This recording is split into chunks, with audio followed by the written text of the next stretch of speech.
Hey everybody, I'm Zach and I like movies, and I'm back again with my retrospective on the Mission Impossible franchise.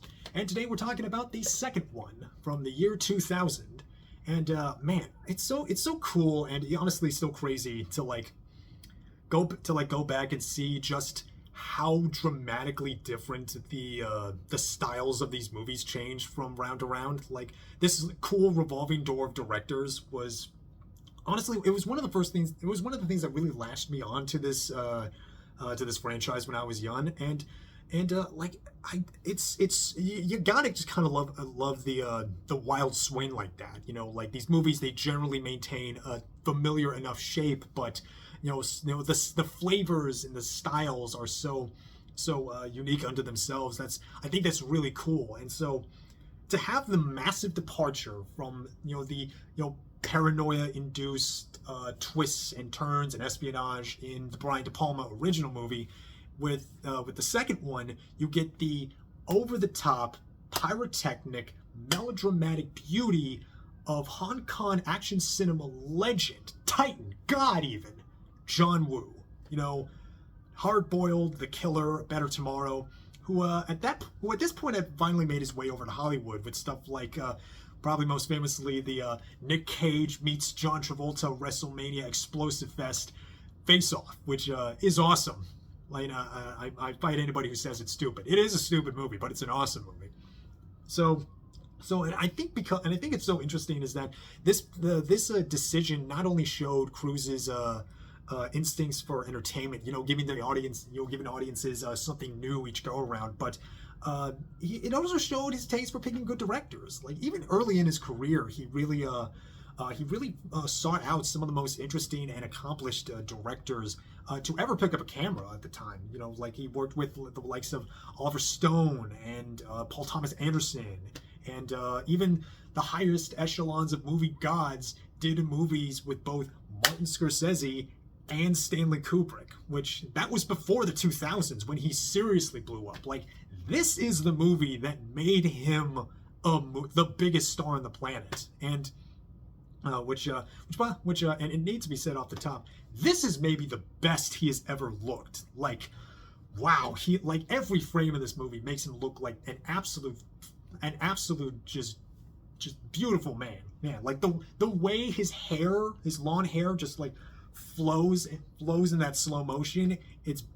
Oh man, when he gets that like sexy bloody scar across the cheek, it's like you're totally movie poster ready every time, every frame of this movie. It's a hot look. But so for Mission Impossible 2, you have this fusion of East and West aesthetics with John Woo's very bullet ballet, very fire, very explosive. There's doves in slow motion. If you've seen one John Woo movie, you can definitely get a sense of like what to expect with this. But one thing you have to understand about John Woo, especially compared to his Hollywood contemporaries, is that there is zero irony with him. Everything that he says, even if it is ridiculous, he means it full-heartedly. And like how he's so comfortable telling his story very upfront and very symbolically. This movie's plot revolves around two superviruses. One is called Chimera, and the antidote is called Bellerophon, who was the Corinthian hero of Greek mythology who battled and slain the beast Chimera.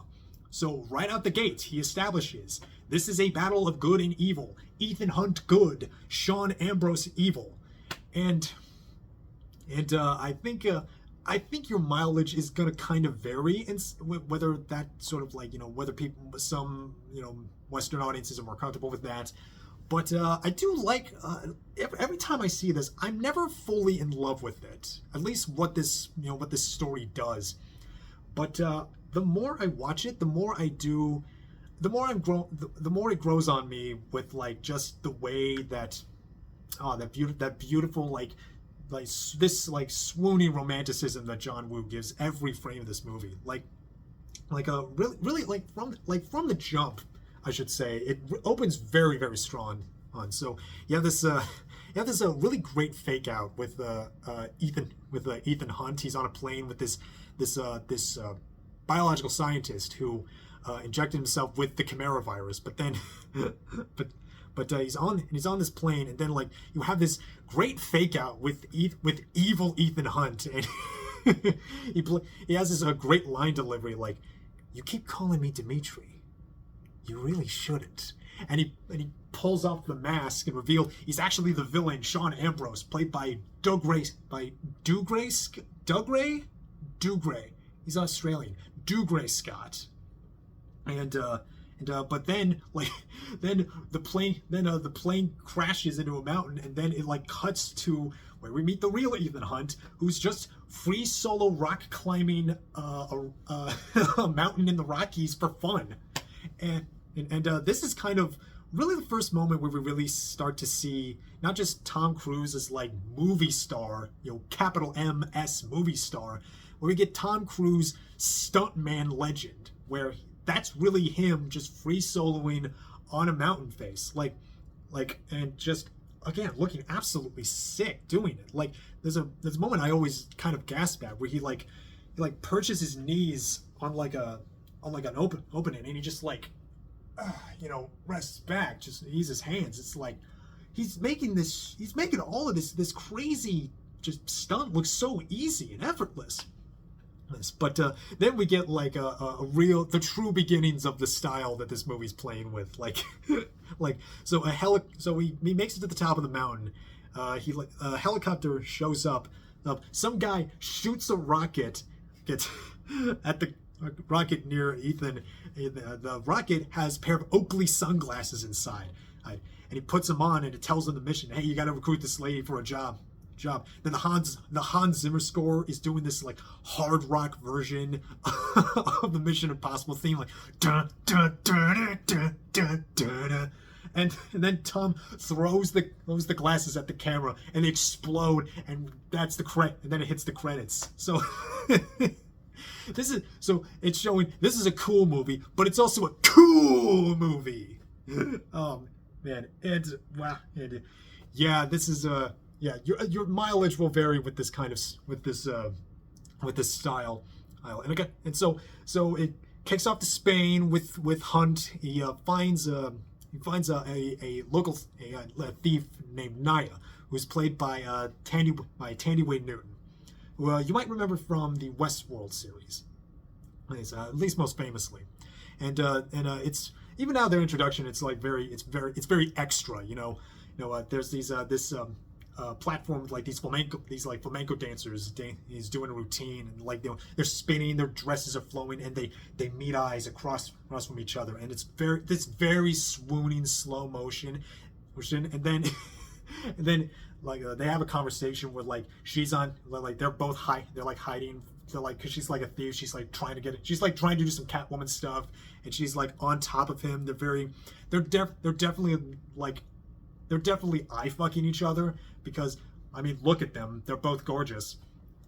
You don't remember back in the day when movies were all just about putting pretty people on screen and making them pretend to have sex, and honestly this is the last time I think we really shows that Ethan Hunt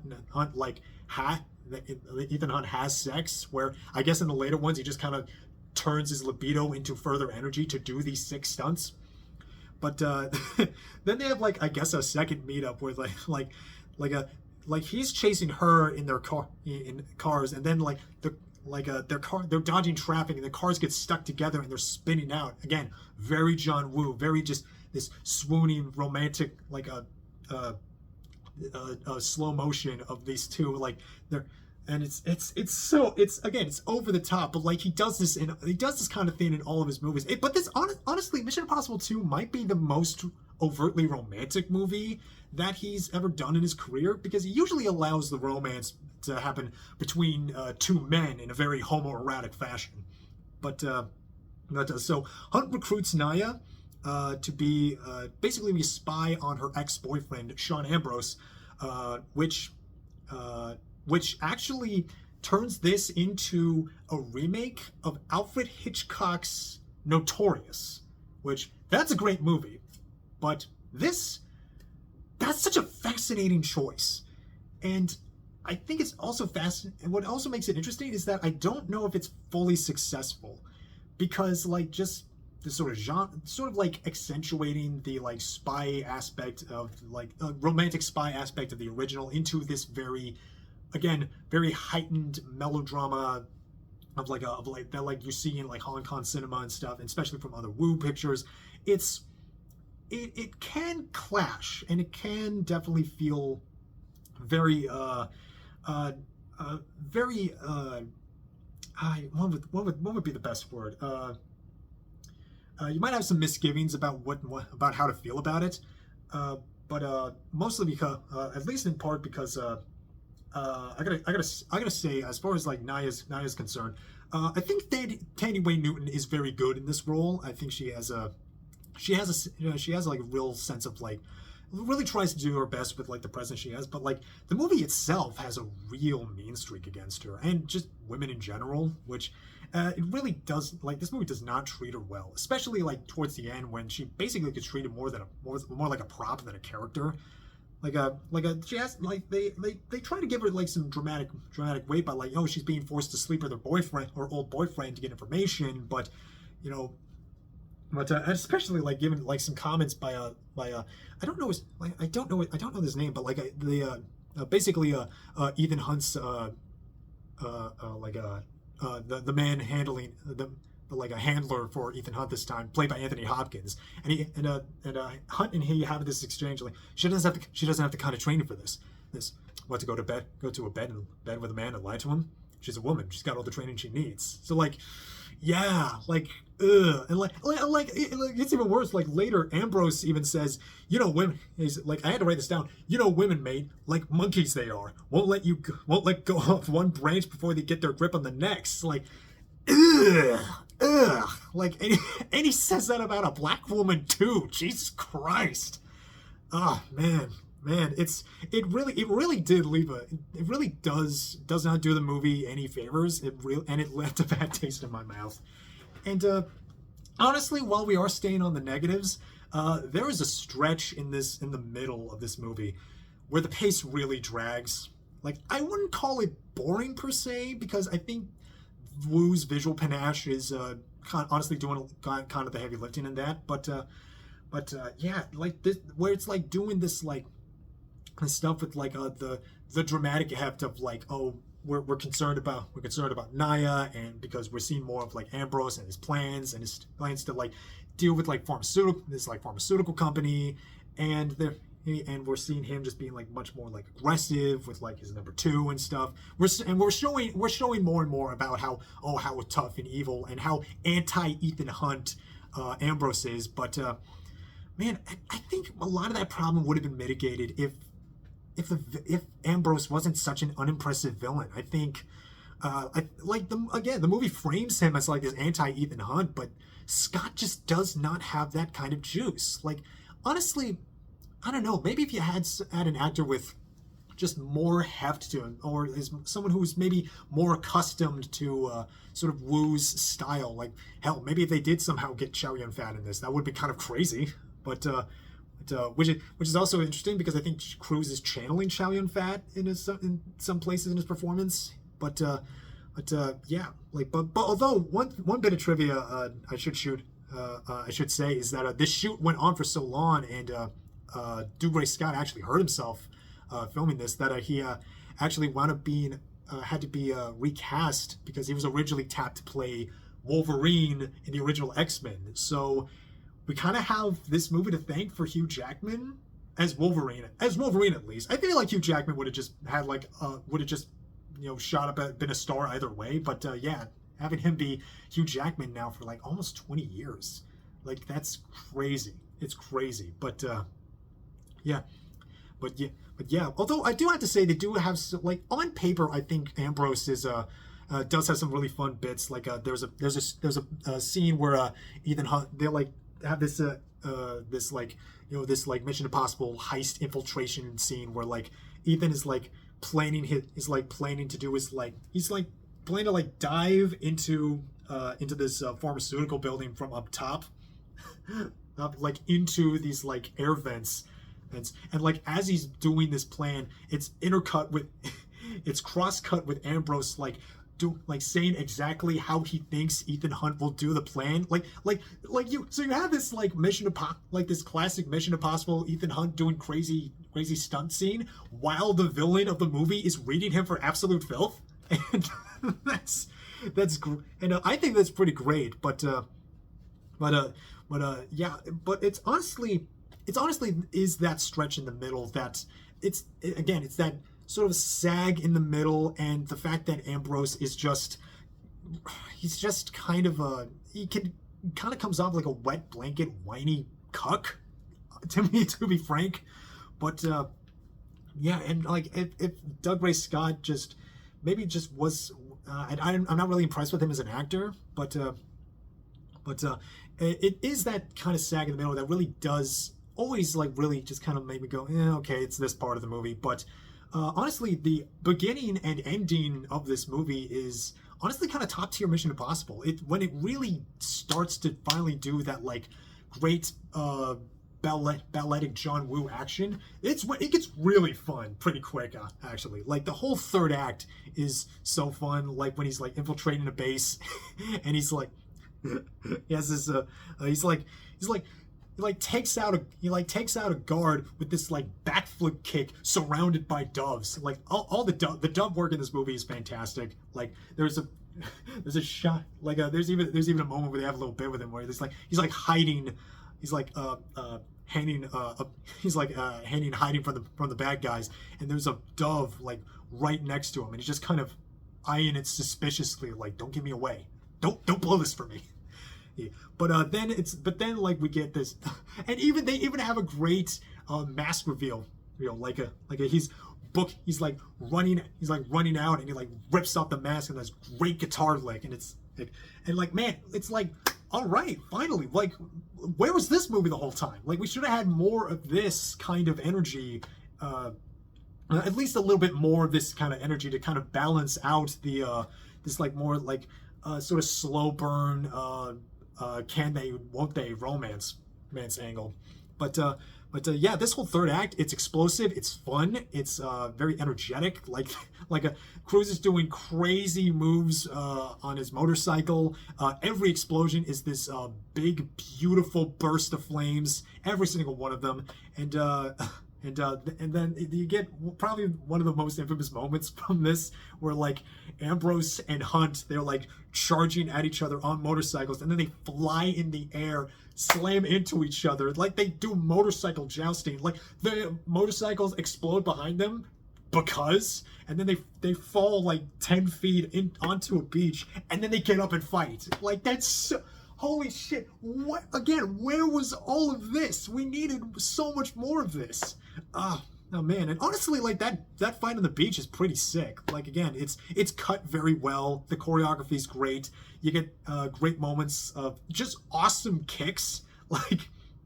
There's a six slow-mo kicks of him him jumping in the air, hit him in the side of the head, like again, luscious hair whips. Like, he looks great. Like, again, Cruise looks great with this long hair, and this like awesome like jumping spin kick when he hits him in the chest. But and even here, you get a great dose of like just the insane lengths that Tom Cruise will go to give you entertainment. Where there's a shot, this extreme close-up shot of a knife, an actual, real, honest-to-God knife, like millimeters away from Cruise's cornea. Like it's insane. They had like this, again, like, just, that's real. Every time I see it, it's just nail biting. You see the blade of the knife just tickling his eyelashes, and it's like, this is real. How can you be so insane as to even try this? Ah, my God. But I feel, so I guess that's mostly it. Like it kind of sucks that like that low, like the highs of this movie are really strong, but like I think it also has some of the most more consistent lulls of the series. I have warmed up to it. I don't think it's like a bad movie. I don't think any of the Mission Impossible movies are bad, but this is the one I always revisit the least often. But every time I do, I always come back liking it a little bit more. And I think you should try it. I think you should try it out. Maybe give this another shot. You're again, if you're not into the kind of theatrics that John Woo does, then maybe it won't be for you. But honestly, I think you could give it. I think it deserves. I think it deserves some fans. There's definitely some highs in this, but yeah, probably still my least favorite, or the very least the least great of the series. So yeah, I guess that's it. That's it for 2. I'll be back again for 3, which is honestly a bit of a favorite of mine. And yeah, I think that'll be it. That'll be it. What do you think of Mission Impossible 2? Are you a Mission Impossible 2 pilled? I've seen a lot of sort of resurging fans of like Mission Impossible 2. I'm not quite Mission Impossible 2 pilled, but I see the appeal. I see the appeal now more than I did when I was like 13. And yeah, that'll be it. I'll see you all next time. I'm Zach. I like movies, and I like Mission Impossible movies especially. And that'll be it. And I'll see you next time. And you take care of yourselves.